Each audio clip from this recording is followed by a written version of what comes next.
Hello mga mamits! Eto, nagluto si Mamis ng sinigang. Yan yung ulo ng lechon. Tingnan muna natin kung paano ito niluto ni Mamis.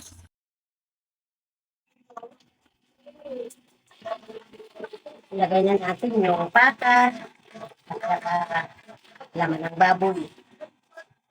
Winisure cooker ko na yan para mas mabilis lumambot. May sibuyas, kamatis na rin yan. Ilagay na tayo ng 4 cubes. Mantigla. Itim. Ilagay na natin yung mga gulay. May siling haba, may okra, may sitaw.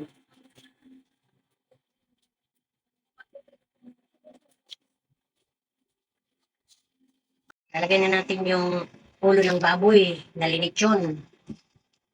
Sisigarin natin yan. Lalagay na natin yung kangkong.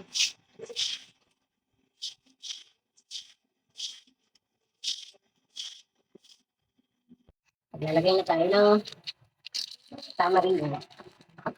Pansigang with gabi.